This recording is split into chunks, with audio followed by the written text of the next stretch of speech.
দাদা, আমরা তো কোনোদিন গুন্ডাগর্দি করিনি, আমরা মিছিলে গেছি, মমতা ব্যানার্জিকে ভালোবাসি। আমাদের প্রোটেকশনের কি হবে? আমি তাদের নিশ্চিত করতে চাই এই সভা থেকে, যারা জনগণের উপর অত্যাচার করেছে, যারা নিজেরা দাঁড়িয়ে ভোট লুট করেছে, যারা তোলা আদায় করেছে, যারা গায়ের জোরে সিন্ডিকেট রাজ চাপিয়েছে, তারা বাদে একজন ভদ্র সভ্য মার্জিত তৃণমূল কংগ্রেসের কর্মী কোনো ভয় পাবেন না। বুক ফুলিয়ে প্রয়োজনে তৃণমূলের রাজনীতি করবেন, আমরা বামপন্থীরা দায়িত্ব নেব আপনার রাজনীতি করার স্বাধীনতার। এইটাই গণতন্ত্র, যে গণতন্ত্রকে আপনাদের কাউন্সিলর প্রত্যেক দিন লুট করছে, খুন করছে। ওই লুট করা হাতটা অক্ষত থাকবে কিনা তার গ্যারান্টি দিতে পারছি না।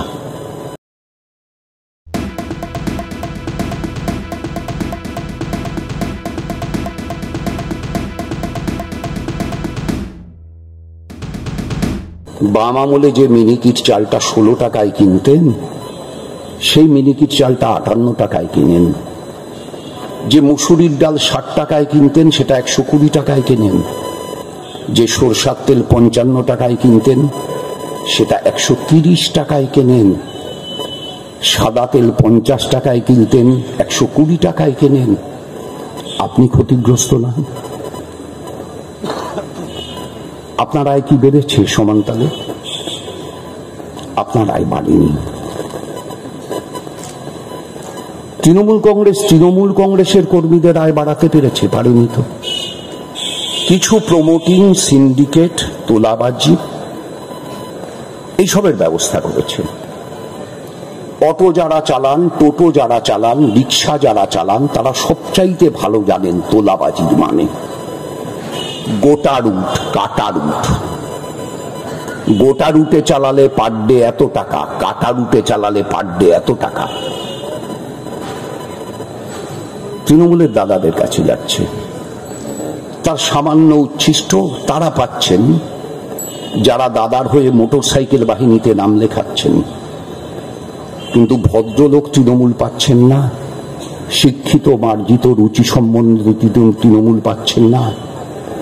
তাদের ভিতর একজন আজ সকালে আমায় ফোন করেছিলেন। গতকাল মুখ্যমন্ত্রীর পথসভা দেখে, রোড শো দেখে তিনি বুঝেছেন হাল খারাপ। যে কোনো সচেতন মানুষ বুঝবেন। তিনি তো তৃণমূল করেন, কিন্তু সচেতন মানুষ। তিনি ফোন করে বলছেন, আমার কষ্টই লেগেছে শুনে, যে কোন রাজনীতির আমদানি করলো বলুন তো তৃণমূল। দাদা, আমরা তো কোনোদিন গুন্ডাগর্দি করিনি, আমরা মিছিলে গেছি, মমতা ব্যানার্জিকে ভালোবাসি। আমাদের প্রোটেকশনের কি হবে? আমি তাদের নিশ্চিত করতে চাই এই সভা থেকে, যারা জনগণের উপর অত্যাচার করেছে, যারা নিজেরা দাঁড়িয়ে ভোট লুট করেছে, যারা তোলা আদায় করেছে, যারা গায়ের জোরে সিন্ডিকেট রাজ চাপিয়েছে, তারা বাদে একজন ভদ্র সভ্য মার্জিত তৃণমূল কংগ্রেসের কর্মী কোনো ভয় পাবেন না। বুক ফুলিয়ে প্রয়োজনে তৃণমূলের রাজনীতি করবেন, আমরা বামপন্থীরা দায়িত্ব নেব আপনার রাজনীতি করার স্বাধীনতার। এইটাই গণতন্ত্র, যে গণতন্ত্রকে আপনাদের কাউন্সিলর প্রত্যেক দিন লুট করছে, খুন করছে। ওই লুট করা হাতটা অক্ষত থাকবে কিনা তার গ্যারান্টি দিতে পারছি না।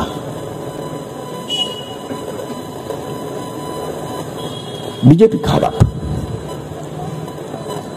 স্বপনদা বলেছে, দীপকবাবু বলেছেন।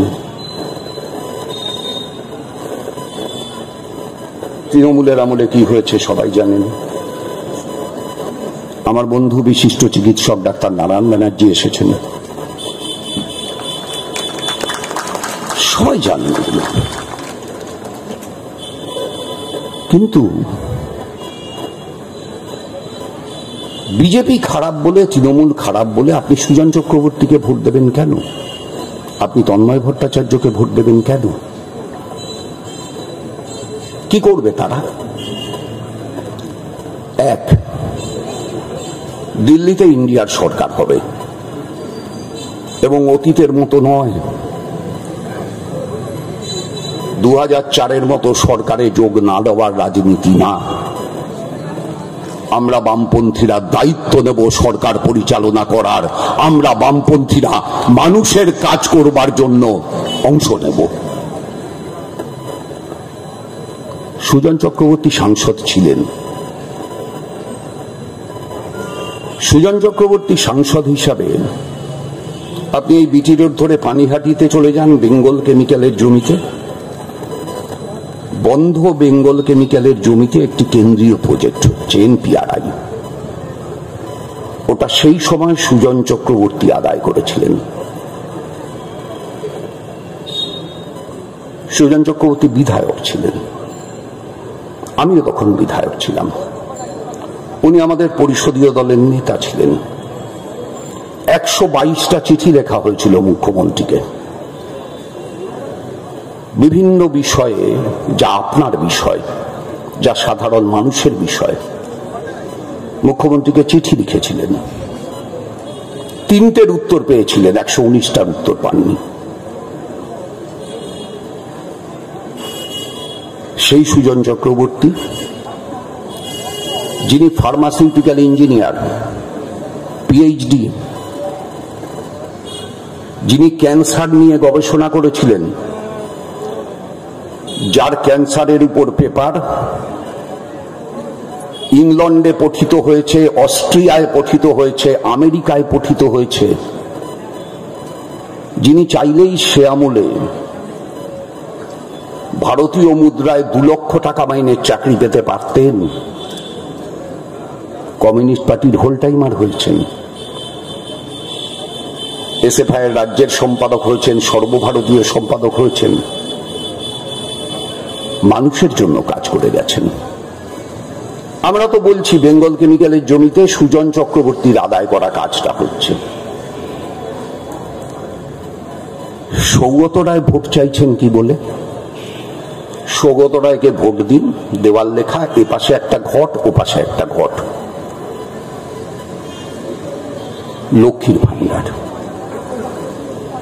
আচ্ছা, যদি সৌগত রায়ের জায়গায় এখানে বসে থাকা দেবদাস গাঙ্গুলি MP হতেন, যদি সৌগত রায়ের জায়গায় ওখানে বসে থাকা সোমা দাস MP হতেন, তাহলে কি মমতা ব্যানার্জি লক্ষ্মীর ভান্ডার করতেন না? লক্ষ্মীর ভান্ডার তো রাজ্য সরকারের প্রকল্প, MPর কি ভূমিকা? MP যদি নারায়ণ ব্যানার্জি হতেন, অশোক ভট্টাচার্য হতেন, আমি হতাম, মমতা ব্যানার্জি করতেন না লক্ষ্মীর ভান্ডার? করতেন তো। তাহলে এমপিকে কেন ঘট দেখিয়ে ভোট চাইতে হচ্ছে? মানে MP 15 বছরে এমন একটাও কাজ করেননি যেটা দেখিয়ে বা বলে তিনি ভোট চাইতে পারেন, একটাও না। প্লিজ চুরি করবেন না। একজন কন্টেন্ট ক্রিয়েটার অত্যন্ত কষ্ট করে তার কাজকে এগিয়ে নিয়েছে, তাই তার কাজকে সাপোর্ট করুন, তার কাজকে ভালোবাসুন, কিন্তু তার কাজ নিজের নিজের চ্যানেলে তুলে দেবেন না। কারণ জানবেন, পাইরেসি কিন্তু একটা অত্যন্ত দণ্ডনীয় অপরাধ। আপনারা দেখছেন আওয়াজ, রোজকারের হক কথা। For more updates about Awaaz, please subscribe our YouTube channel Rajshekhar thali.